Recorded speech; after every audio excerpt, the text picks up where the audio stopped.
Thank you very much. I would like to start by saying also thank you for all being here. We wish we could have this conference in person, but we are very happy to have it in the virtual format as the topic of the conference is very timely. And I would like to also thank, before I start, my fellow organizers, Andres Fernandez and Alvaro Aguirre, for helping me to organize the conference, and also thank Governor Marcel's comments, a great introduction, making sure the conference and the papers that we will be discussing over the next 2 days are going to be very important for all of us. So, and thank you, Vice Governor Rial, for introducing me. And without further ado, let me start with the first presentation of the conference, my paper on international risk spillovers. I would like to talk about international risk spillovers and the implications for emerging markets monetary policy frameworks. So in my 2019 Jackson Hole paper, I showed that US monetary policy spills over to emerging markets via changing risk sentiments of international investors. And these risk sentiments are affected from US policy and from global risk aversion, as we know very well from Helen's influential work. And here, what I focused in that 2019 paper is the EM-specific risks, and showing that EMs are more risk-sensitive to these spillovers, hence the name international risk spillovers. So there are several channels of international risk spillovers. On the lender side, global banks' funding costs and balance sheets are going to be important. You can think this as also just global investors. It doesn't have to be a bank. It can also be institutional investor, as Governor Marcel was mentioning. But their funding conditions are going to be important. Also on the emerging market side, again, whoever the lender domestically in the local market, domestic banks, domestic lenders, their funding costs are going to be very important, because of course that is directly linked to the global investors' funding costs and the balance sheets. And on the borrower side, so these are lender side channels. On the borrower side, of course, corporate balance sheet weaknesses and strengths is something that determines the borrowing capacity of emerging market borrowers. And that is going to be something that will move with the unhedged dollar debt, creating currency mismatches on the borrower balance sheet. Again, even we regulate the banks, the corporate sector, and of course the household sector remains to be largely unregulated. So that's going to be a channel on the borrowing side. Now, what I'm going to argue in today's presentation and this paper for the conference is that uncovered interest parity violations, what I call UIP risk premia, can be a very good parameter of international risk spillovers. And that's because mainly it's going to be related to all these channels. It can pick up all these channels, and it's going to be something that we can track in real time, which of course means that emerging market policymakers should aim at smoothing the UIP risk premia. And here, flexible exchange rate is going to have a special role. In the context of the broader global financial cycle literature, international risk spillovers fit right in there. Again, the influential work by Helen started this whole literature in 2013. Several papers by Miranda Akrabian and Ray that tell us that there is going to be common global factors. There are going to be two factors, but the one that is linked directly to international risk spillover is the one also linked to risk aversion that explains risky asset prices, capital flows, and also going to be linked directly to US monetary policy. So the work by Bruno Shin and Carsten Shin highlight the importance of the dollar exchange rate, not all the other exchange rate, but a country's exchange rate vis-a-vis dollar. Why is that? Because dollar is still going to be the currency in financial transactions, leading currency. So even we had this huge push for emerging market governments borrowing local currency over the last decade or so, and that is something that actually did happen. Still, dollar is going to be important because the private sector, especially corporate sector, and the banks are going to be in dollars. So that's going to be an important issue here. And my work is both the Jackson Hole paper and the recent Aristat forthcoming paper is try to go through the details of this transmission mechanism of global financial cycle through international risk spillovers that work through emerging markets, banks' funding conditions, capital flows, and local lending rates. So like short-term lending rates, borrowing rates for emerging market households and corporates, and how all this linked to UIP risk premia in the context of global financial cycle.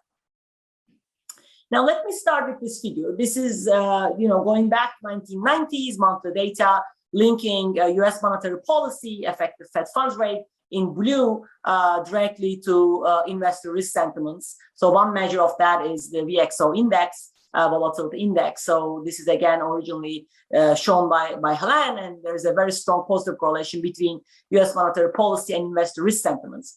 Even though this correlation is looks weak during the ZLB period, still overall it is there, and it's of course at very high frequency level. So the other side of this mirror is the link to capital flows. Here I'm going to show you only the emerging market one, but of course Helen shows this for all the countries. So that investor risk sentiment measure, the Vix, plotted here in the dotted line, starting in 1996. Now this is quarterly data because capital flows data is quarterly, and emerging market capital flows plotted in the black solid line, and there's a very strong negative relationship between them.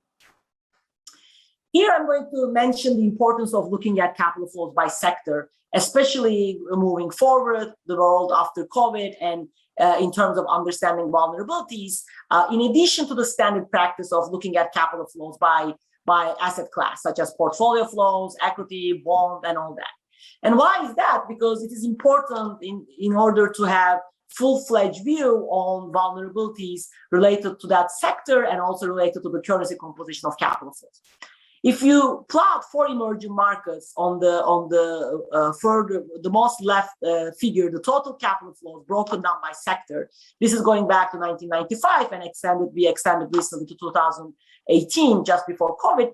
I mean, it looks like all sectors borrow in equal share, right? So the banks in red, corporates in blue, and sovereigns in green, again, emerging markets, they all have around 35% of the capital flows coming into the country. But when you look at loans versus bonds, so the mid figure here is the loans, you see that banks and corporates are going to be mostly borrowing in loans. And when you look at the bonds, the last figure on the right, the green is going to have overwhelming share of borrowing in bonds. And who is that? That's the governments, right? That's the sovereigns. Over 60% of the bonds borrowing coming into emerging markets is going to be done by the sovereigns. So why this is important? Because if we want to understand the vulnerabilities in terms of both the amount and the currency, and if this tendency stays, the tendency of governments, emerging market governments borrowing in local currency, by just looking at bonds, we are going to miss a large part of the dollar borrowing, right? Which is going to go through loans, through banks and corporates. So in that sense, it's important to have this sector review of the capital flows to get a sense of the vulnerabilities. Now, let me tie this to US monetary policy after this introduction and to risk premia, which is going to be your standard risk premia, the spread. But then I'm going to argue that UIP risk premia is something that is going to pick up that very well. And here I'm also going to pay special attention to what emerging market monetary policy does during these events. Okay, so I would like to understand the effect of US monetary policy shocks on emerging market spreads. And here, of course, we have to use an exogenous shock to US monetary policy because US monetary policy, first and foremost, reacts to the domestic condition in the United States. So to do that, I'm going to work with this high frequency identification that the US monetary policy literature works with. So to identify a surprise contractionary shock in US policy rate, I worked with very high frequency changes, a 30-minute window around the FOMC announcement in terms of price changes for Fed fund futures. And here I'm going to show you only emerging markets. These are, of course, averages based on 55 emerging markets and data going back to early 2000s. Now, when you look at the effect of a surprise contraction US monetary policy shock on the EM spreads, let me show you government bond spreads here on the left. And this is the short-term borrowing of emerging market governments. This is not your standard long-term yield curve term premia argument, but this is less than 12-month borrowing. So with a contractionary shock in quarter zero to US monetary policy, emerging market government bond spreads goes up. And quite a lot, around 2.7 percentage point or 1 percentage point contractionary shock in the US, and quite persistent up to 7 quarters.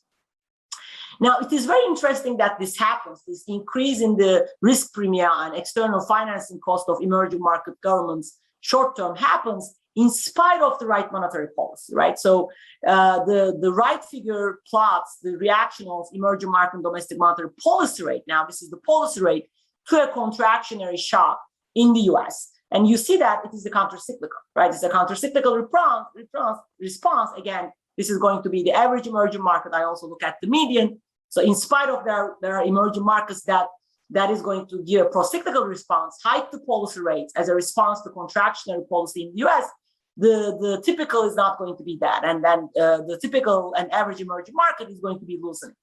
So this is very interesting, again, because when they did this for COVID, we thought, oh, emerging markets finally coming around and doing counter-cyclical monetary policy. In fact, this data, again, I said, goes back to early 2000s, 98, and of 55 emerging markets, it looks like most of them were doing this already before COVID, putting out a loosening response, counter-cyclical monetary policy response to a contractionary US monetary policy. The important point for us here is that in spite of that response, they cannot smooth this risk premium. So the risk premium still goes up with the contraction of US policy, as you see in the figure on the left. So the government bond spread goes up, government borrowing cost goes up, in spite of the fact that monetary policy is countercyclical. Okay. Now, I'm going to argue that UIP risk premium is going to be very useful here. It's a reusable barometer to track this process, this risk spillovers, and something the emerging market policymakers can target. Let me introduce that argument. So first, let me define a UIP premium. I'm going to write the UIP condition as always. So if the condition doesn't hold, meaning if the interest rate differential doesn't balance the exchange rate, expected change in the exchange rate, you are going to have a UIP premium. If they cancel each other out, then UIP premium is going to be zero. So UIP condition is going to be holding. And I'm writing this from the perspective of the emerging market. So if you read this equation from the perspective of Chile, it's going to be the UIP premium expressed as Chilean interest rates. These are going to be deposit and money market rates as we write down UIP, textbook UIP condition, differential vis-a-vis the US rate. At the same maturity, everything is going to be short-term here, less than 12 months. And this is the expected exchange rate adjustment with the reverted sign. You expect that happens to the Chilean currency per dollar. So S is the spot exchange rate, Chilean currency per dollar, local currency per dollar. And this is the expected exchange rate over that horizon H. Horizon H is going to be 12 months here. Okay, so the up in S means depreciation of the local currency vis-a-vis the dollar. Now, once you define that and you calculate this condition over time, this premium for advanced economies and emerging markets, there are going to be some facts that is going to be very interesting.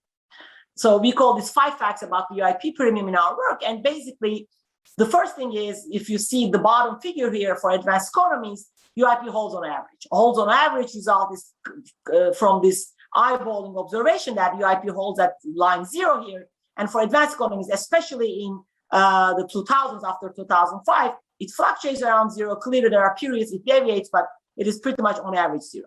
But in emerging markets, the top figure, it's far from that. You see that it never holds. It is always above 0. It is highly volatile, highly persistent at the same time, and it is locked. It is a big number that tells us that emerging markets not only pay excess returns to global investors expect to earn excess returns in emerging markets. So they expect to earn, and they earn actually excess returns on emerging market currencies. If we plot the 2 components of UIP premium that I showed you before, remember UIP premium is going to be composed of an interest rate differential term and exchange rate adjustment term. So for emerging markets, the top figure here, that UIP premium I just showed you, the black line is going to be fully commingling with the blue line, which is interest rate differential term.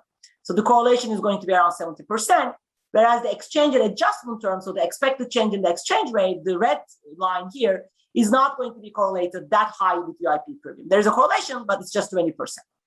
The bottom figure for advanced economies is exact opposite of that. the red line, the exchange rate, expected changes in the exchange rate fully moves together with the UIP premium, so the correlation is 90%, whereas the interest rate differential term, the blue line for advanced economies, basically not correlated with UIP premium at all in advanced economies. So this fact is going to be together with the global financial cycle fact that VIX is going to be correlated strongly, which is a measure of global investors' risk perceptions, correlated strongly with UIP premium in both set of countries. Both emerging markets on the top, VIX is plotted in green, UIP premium in black, and on the bottom for advanced economies, they are both premiums in emerging and advanced economies are going to be correlated with VIX. And finally, we say, okay, can we go above VIX and try to also get at that local uncertainty, that risk-sensitive nature of the emerging markets? And here we try to do that with this Bloom measure of economic policy, Scott Davis Bloom measure of economic policy uncertainty. Economic policy uncertainty plotted in blue here. And you see that it is very highly correlated, 50% in emerging markets with the UIP premium. So UIP premium moves with the economic policy uncertainty. Periods of high economic policy uncertainty will be high UIP premium in emerging markets, so even paying higher excess return on emerging market currencies, whereas in advanced economies, it's not that highly correlated with the UIP premium, the economic policy uncertainty. So the next step is to do this in a regression context to show these effects systematically. So I'm going to run a very simple regression to do that. So I'm going to regress UIP premium for emerging markets and advanced economies separately on capital inflows, VIX, and the economic policy uncertainty. So the VIX is going to be a global risk perception measure here, try to get that whole risk on, risk off episodes right in the data, and the capital flows are country specific, economic policy uncertainty index country specific. So they are going to get at the emerging market specific risk sensitivity. And here, of course, there's going to be country fixed effects. Everything is going to be identified with high frequency time variation here through quarterly or monthly variation. Okay. So the first key result here, if you look at these tables, are going to be organized as first three columns emerging market, last three columns advanced economies. And I'm always going to regress UIP premium first on these variables, and then the interest rate differential, second column, exchange rate adjustment term, third column. Remember, interest rate differential and exchange rate adjustment term makes up the UIP premium. If they cancel each other out, then UIP premium is going to be zero, and it's not going to be, there is not going to be any UIP premium. And same is done for advanced economies, the last three columns of the table. First UIP premium regress on these variables, then the interest rate differential, then the exchange rate adjustment. Okay, the first key result is this very strong relationship between the UIP premium and the capital flows. They are negatively correlated. So that means that more capital flows into the country, UIP premium goes down. Capital flows out of the country, foreigners leaving the country, UIP premium goes up. In the standard models, as we know, this should not happen, right? So UIP premium is a price adjustment. Once those adjust with the risk aversion premium, quantities should not adjust, right? And that is exactly what you see in the advanced economies result here. There is no relationship between capital flows and UIP premium in column four. Now, for emerging markets, interestingly, this negative relationship between capital flows and UIP premium works through interest rate differential, right? More capital flows, but the country interest rate differential goes down, capital flows up, it goes up. And that is intuitive based on what I showed you, because UIP premium time series fluctuations in UIP premium is going to be mostly through interest rate differential. Now, this result is going to stay when we control for VIX. VIX is going to pick up again the global investors' risk sentiments, risk on, risk off episodes. High VIX means higher UIP premium, both in emerging markets and in advanced economies. And the coefficients are going to be very similar. So a large change in VIX, such as the Lehman collapse from 25 to 75th percentile in the VIX distribution. So that's going to lead to a 3 percentage point increase in UIP premium in emerging markets, 2.4% in advanced economies. So very similar effects. Now, it does work through interest rate differential and through exchange rate adjustment in both set of countries. The effects are a little bit stronger on the interest rate differential side for emerging markets, but definitely there for advanced economies. And the expected adjustment is such that you expect, with a higher VIX, you expect the appreciation in the future. Why? Because there is a strong depreciation of currencies with higher VIX vis-a-vis the dollar. All the exchange rates are vis-a-vis the dollar. And then, given that we also adjusted for the role of VIX, can we go further granular and get at that emerging market specific risk sensitivity? And again, we are going to try to do that with this economic policy uncertainty, something that really moves high frequency as VIX and as UIP premium. And when we do that, we see that policy uncertainty has a very strong positive effect on UIP premium in emerging markets, right? Higher policy uncertainty, higher UIP premium, and that works through interest rate differentials, higher policy uncertainty, higher interest rate differentials in emerging markets. And very interestingly, this negative relationship between now capital flows, quantities, and UIP premium is becoming very weak. So which tells us that economic policy uncertainty is the omitted variable here that is driving that negative relationship between capital flows and UIP premium. Now, there isn't any adjustment on the exchange rate, but interestingly, on the advanced economies, which of course have more flexible exchange rates than emerging markets, higher policy uncertainty is going to be picked up by an expected depreciation in advanced economies, as you would expect with your intuition. So if the policy is uncertain, so this is kind of a second moment shock, the currencies are going to be expected to depreciate in the future. So that's what is picked up, because of course advanced economies can have policy uncertainties too. Now, these are average effects, and of course I would like to tie this to dynamic effects linked to US monetary policy. So going back to the similar impulse responses as I showed you before, remember I showed you before with the contraction, exogenous contractionary monetary policy surprise shock in the US, emerging market bond spreads, government bond spreads goes up, in spite of the fact that emerging markets doing counter-cyclical policy as a response to contractionary US monetary policy.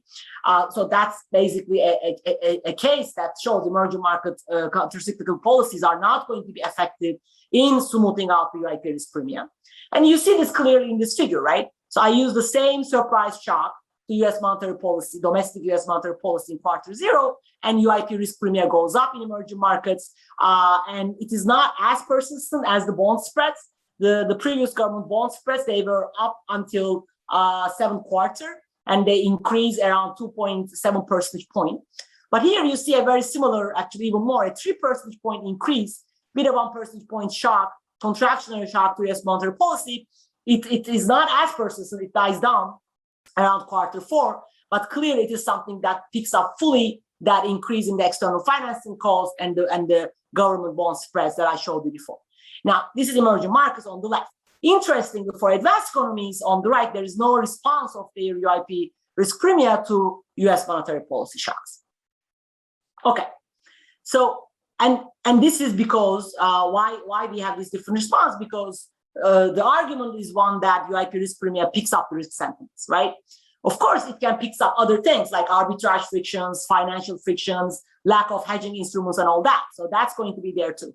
But my argument here is that UIP risk premium is really something about the risk sentiments, and that's something we should be careful about, given the fact that spillovers of US monetary policy to emerging markets is through risk flows. And one way of showing this is to look at this endogenous response of your foreign currency versus local currency borrowing.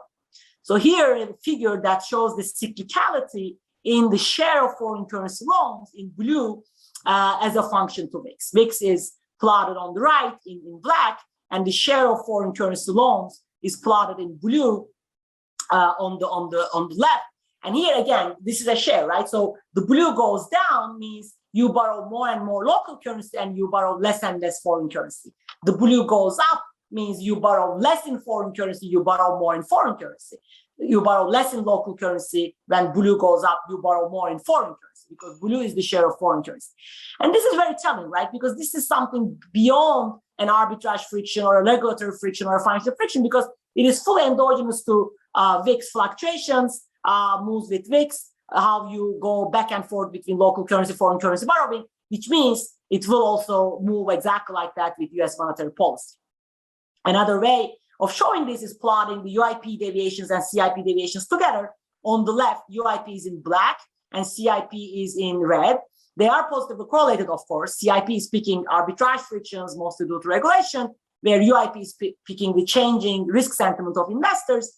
The correlation is around 30%. And here, the only difference between them is CIP is going to use a forward rate. Why? Because CIP is a covered parity condition where you hedge the currency risk. So in that sense, there shouldn't be any currency risk. So it is covered. They use the same deposit rates, where UIP, you use an expected change in the exchange rate.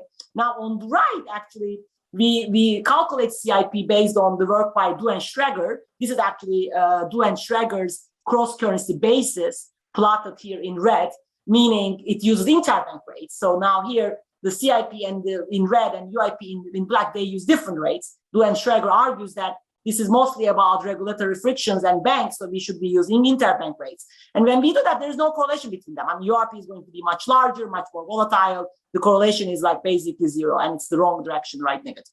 So this is again to say that UIP is really picking up about investor risk sentiments, which is something we should be watching for. Finally, I would like to tell you a tale of two countries that I'm going to conclude. Of course, you know, this is, we are in Chile, even virtually, and this is a conference of Central Bank of Chile, so I'm going to start with Chile. So this is the response of UIP risk premia of Chile. I'm only plotting you Chile. Again, the data is going back to 2000s as a response to contractionary, surprise contractionary US monetary policy shocking quarters. First of all, you see that there is no response. There is like something a little bit significant there goes the wrong direction as you want.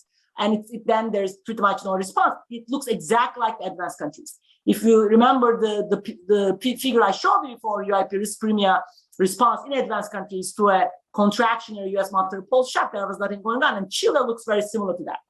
And the interpretation here is that's because Chile has floating exchange rate regime. Floating regime helps the implementation of countercyclical monetary policy in Chile. Why? Because the floating exchange rate picks up the entire risk premia shock. So that's why the countercyclical policy works, and then you can prevent the rise in the UIP risk premia.